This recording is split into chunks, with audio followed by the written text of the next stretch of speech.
Alright, finally got my motherboard. I've been waiting on this thing since I ordered it on January 9th. I'm putting together I'm building slash putting together a monster workstation, and so I'm considering this build around the 2990WX. So because this is kind of a no compromises build, I need to get the best motherboard. I originally actually had the previous Zenith Extreme, and then fortunately, you know, just checking my news sites daily, checked out the versions. Like, man, there's this thing called the Zenith Extreme Alpha coming out. I was like, holy shit, I can't put that old crappy motherboard in my system, because I noticed that the Zenith Extreme actually got kind of shafted compared to the Rampage. You know what it is that they have against Intel parts, but this is the guy right here, the Zenith Extreme Alpha, right? And so it looks like they finally put the Zenith Extreme in parity with the Rampage, so I'm excited about that. Couldn't tell if they actually improved the VRMs, but we're going to find out. And I'm mainly doing this video because I couldn't find anywhere on where you can see someone that actually had one in their possession. It was always fake screenshots, so this is the real thing. Check that out. Test drive the all-new 2019 BMW X5 today. Okay, the biggest change so far looks like, well, now there's this heatsink slash decorative thing. This should come in handy. I noticed that it was missing on the previous Extreme, and I think this looks much better because of it. With this build, I was really no, really, I'm into Asus parts. I don't know why. I just kind of have this Asus bias, so I wanted to stick with this one. I didn't want to try the MSI Creation. I don't hear great things about their BIOS. Not bad things, but not great things. So, and right away, I can see that they have made significant changes to the VRMs. At first, I couldn't tell, but if you see these whatever they're called here, these VRMs, and they span this whole entire area right here. The Zenith Extreme, it was probably this wide, and that's how you're able to get that monoblock. So I actually have a monoblock that I can't use. I went to return it, and FedEx was going to charge me more money to ship it back to Slovenia than this part cost. So I was like, the hell with that, I'll just put it on eBay or keep it, but whatever. But I'm really happy. I did some more research, and I learned that this monoblock kind of stinks. That EK really dropped the ball when it came to the Threadripper IHS. So what I'm going to do is I'm going to use this water cool, and this thing is pretty beautiful. I was very torn between whether I should go with the LED black version of the heat killer or the nickel version. I'm still kind of a little ambivalent, but and this thing is pretty heavy too. Check that out.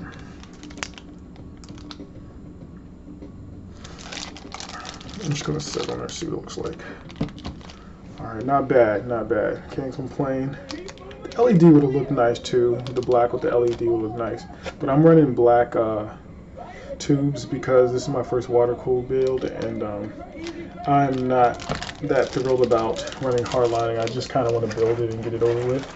But I do know that these processes are much harder than they are back in the day.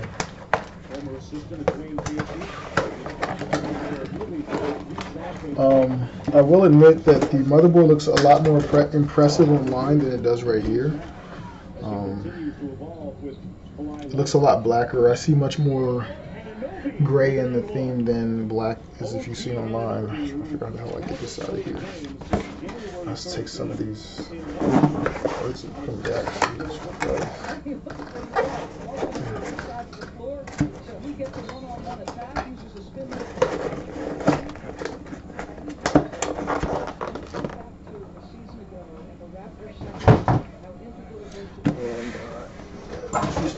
is the Threadripper right here. Is it 2990 WX? Yeah, I actually got this for like $1,600, I believe, from Micro Center.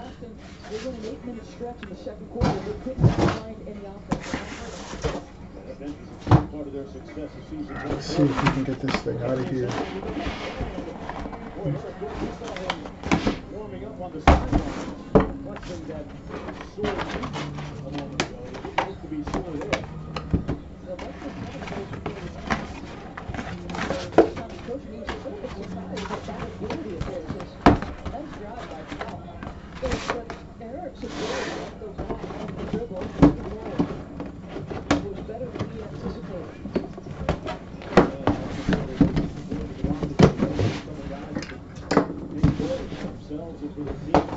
Alright, I will admit I'm a little confused by this PCI Express layout. Got a slot here, slot here, slot here, slot here, slot here. So if I run two, say, Strix OCs, right? They said they're 2.7 slot cards. Won't the Strix cover this? Okay, I'll get my 1080 Ti and see what it looks like.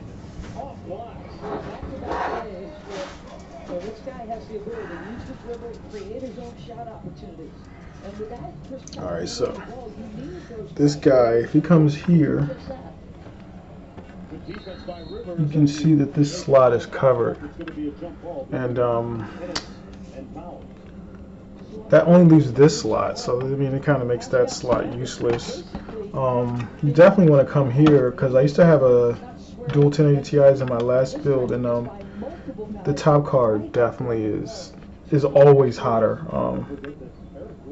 I don't want to liquid cool my graphics cards because I don't play games. I used to play a lot of games, but it's such a time pit, so I try to be a little bit more constructive of my time. So just eliminating games because I couldn't find the balance was kind of important.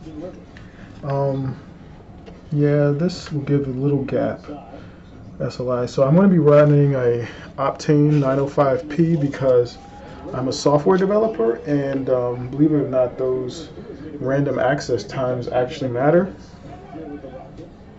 When I went to my dual 1080 Ti's, I had to downgrade to a 970 Pro, and I actually could tell the difference when installing my node modules, because as you know anything about node modules, they're tons of tiny JavaScript files, and each node module depends on other modules, which are basically is tons of JavaScript files times tons of JavaScript files, tons of JavaScript files. So all that stuff runs almost instantly on the Optane, whereas on the 970 Pro you can sense a little bit of lag. First world problems, but hey man, want the best, you get the best. Let's pull this out of here. Let's actually a little close up if you guys are interested. Out of the gate well here in the first 12 minutes.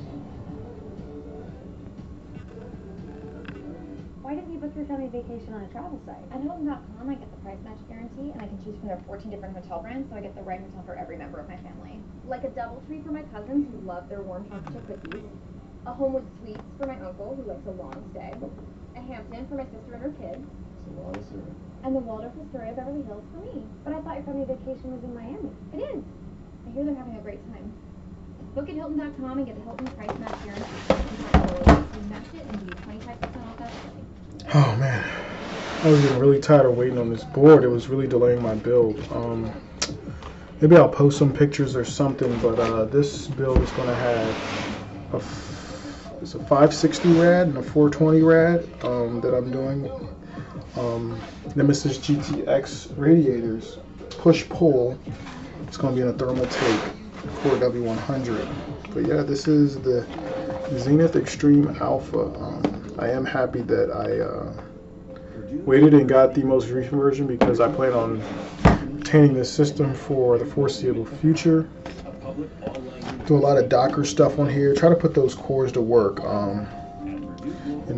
I do some. I'm going to get into AI. I've done a little bit of AI before, but that's more of a GPU thing. And because I haven't been able to sink my teeth into that, it really became a waste of money for those GPUs. So, but yeah, but I'm just going to try to do some personal cloud stuff, you know, Kubernetes type deal, some Terraform, and to really try to put these to use. The other day I looked into Docker containers for crypto mining, see what this thing can do. One of the things that I'm pleased with this board is that I believe on the previous version of this, the 10 gigabit LAN was not integrated into this guy right here. So you actually had to put a auxiliary card in here to get your 10 gigabit Ethernet. But so that's why there is one slot down than the previous version. So now you get it right here, and you don't have to worry about putting that stinky card in there. Alright, let's get a closer look at these VRMs. Wow, check that out. Backplate is supposed to dissipate heat too. We'll see if it really lives up to that function. But yeah, I can imagine some air would blow through here. Oh, there's actually some LEDs in there. I don't know if you guys can see that. There's like a little plastic layer. You can see those are the LEDs that are advertised. I won't be needing these SATA ports because, I mean, if you can afford it, NVMe M.2s, why bother? I mean, unfortunately, I don't have need for massive amounts of terabytes of data, and if you really wanted to, you can RAID 0 this stuff or LVM it to you know, get some spanning, so you get maybe 2 terabyte M.2s. I'm gonna have a PCI for my home directory and all of my OS files, so I should get really snappy performance. We're gonna fill every slot on here, 128 gigs of RAM. Should be fun. Should be fun.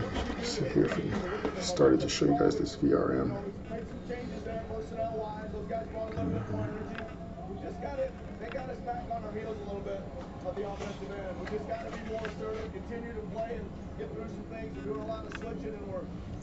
All right, let's see if I can get this shot of these whatever these things are called in here, these MOSFETs. As you can see, if you look behind these DIMM handles, whatever, you'll see that it spans across the whole thing. So this is a huge upgrade in terms of VRM, and it has 2 fans. So I really don't need a mono block anymore. So the heat killer should be good to go. I'm very excited about this. Okay, let me get this thing back in here. This way? I don't know. I go here. That's the Zenith Extreme Alpha.